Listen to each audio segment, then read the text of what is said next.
নমস্কার বন্ধুরা, ঝর্ণা ঝুমা কিচেনে সবাইকে স্বাগত। আজ আমি লাউ দিয়ে দুটো নিরামিষ রেসিপি তৈরি করব, সম্পূর্ণ নিরামিষ রেসিপি তৈরি করব। তো এখন লাউটা আমি কেটে নেব। দেখেন এখানে একটা বড় একটা লাউ নিয়ে নিয়েছি। লাউটা এখন কেটে পরিষ্কার করে নেব। কেটে নিয়েছি আর লাউগুলো একদম সরু সরু করে পাতলা পাতলা করে কেটে নিয়েছি। কেটে ধুয়ে পরিষ্কার করে নিয়েছি। আর এখানে দেখেন লাউয়ের খোসাটা কিন্তু আমি ফেলে দিইনি। সেই লাউয়ের খোসাটা দিয়ে একটা রেসিপি তৈরি করব। সেই জন্য দেখেন এখানে লাউয়ের খোসাগুলো আমি কেটে ধুয়ে পরিষ্কার করে নিয়েছি। আর লাউয়ের খোসাগুলো কিন্তু একদম পাতলা পাতলা করে কেটেছি। আর এখানে একটা আলু কুচি কুচি করে কেটে নিয়েছি।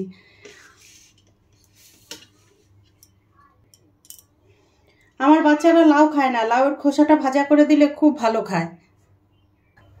কড়াই গরম হয়ে গেছে। প্রথমে আমি লাউয়ের খোসা আর আলু ভেজে নেব। সেই জন্য এখানে দেখেন কড়াইতে তেল দিয়ে দিলাম। আর আমি সর্ষের তেলেই রান্নাটা করব।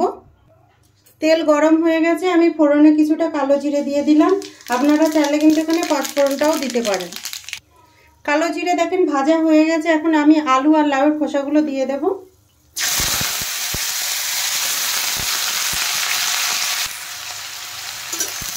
এখন একটু নেড়ে দেব।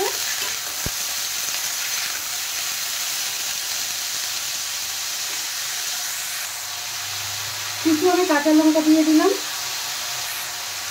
টেস্ট হিসাবে নুন দিয়ে দিলাম আমি, হলুদ গুঁড়ো। এখন নেড়ে চেড়ে কিন্তু ভালো করে ভেজে নিতে হবে। আর আমি কাঁচা লঙ্কাগুলো গোটা গোটা দিয়েছি, আপনারা চাইলে কেটে দিতে পারেন।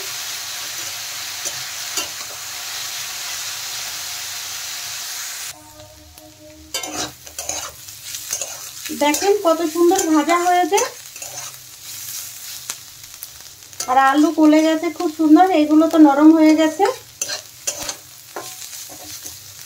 এইভাবে কিন্তু লাউয়ের খোসা ভাজা করলে খেতে খুব ভালো লাগে। আপনারা চাইলে কিন্তু এখানে একটু পোস্ত বেটে দিতে পারেন বা গোটা পোস্ত দিতে পারেন। দেখেন লাউয়ের খোসাগুলো কিন্তু আমার ভাজা হয়ে গেছে। এখন আমি নামিয়ে নেব। আর কত সুন্দর ভাজা হয়েছে দেখেই বুঝতে পারছেন।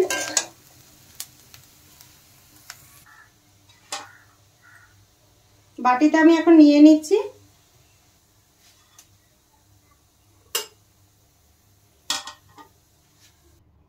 দেখেন কত সুন্দর হয়ে গেছে লাউয়ের খোসা ভাজি। এখন আমি লাউটা বানিয়ে নেব।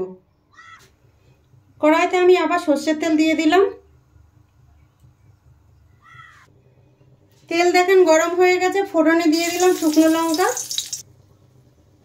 পাঁচ ফোড়ন দিলাম আমি। আপনারা এখানে কালো জিরেটাও কিন্তু দিতে পারেন। ফোড়ন দেখেন ভালো করে ভাজা হয়ে গেছে। আর ফোড়ন যত বেশি ভালো ভাজা হবে সবজি টেস্ট কিন্তু তত বেশি ভালো হয়। এখন আমি দেখেন কেটে রাখা লাউগুলো দিয়ে দিচ্ছি। দিয়ে কিন্তু নেড়ে চেড়ে একটু মিশিয়ে দেবো ভালো করে।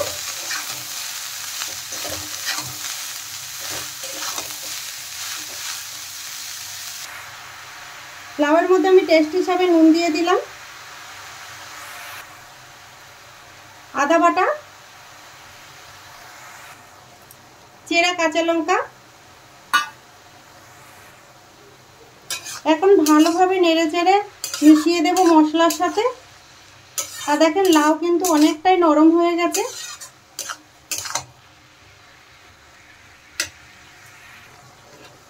দেখেন লাউ থেকে কিন্তু কত জল বেরিয়ে গেছে।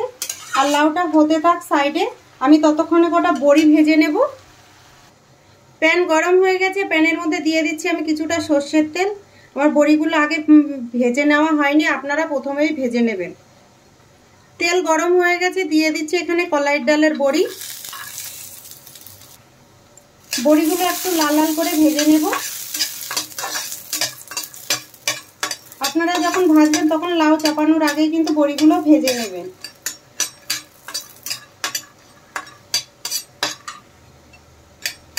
বড়িগুলো দেখেন লাল লাল করে ভেজে নিয়েছি আমি।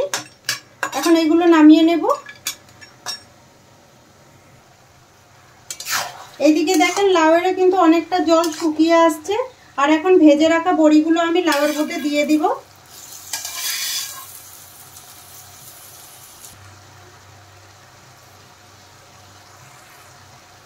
দিয়ে দিচ্ছি আমি টেস্ট হিসাবে কিছুটা চিনি দিয়ে দিলাম। লাউয়ে একটু চিনি দিলে কিন্তু খেতে খুব ভালো লাগে। এখন আমি নেড়ে চেড়ে ভালোভাবে মিশিয়ে দেব বড়িগুলো।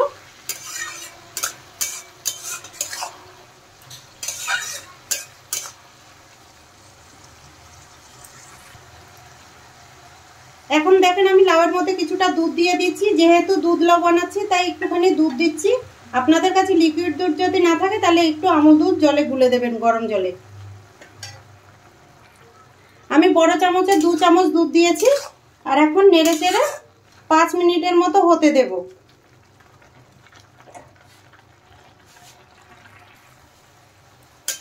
দেখেন লাউয়ের তরকারিটা কিন্তু তৈরি হয়ে গেছে, আমি এখন নামিয়ে নেব।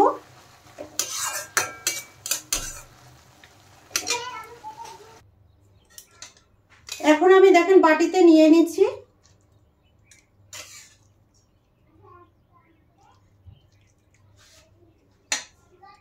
লাউয়ের এই রেসিপি দুটো যদি আপনাদের ভালো লাগে তাহলে আমার চ্যানেলটাকে সাবস্ক্রাইব করবেন, লাইক করবেন, কমেন্ট করবেন আর অবশ্যই শেয়ার করবেন। আর এই লাউয়ের রেসিপিটা আপনারা নিরামিষ দিনে আরামসে কিন্তু তৈরি করতে পারেন। আর আমার ভিডিওটা দেখার জন্য আপনাদের অনেক অনেক ধন্যবাদ।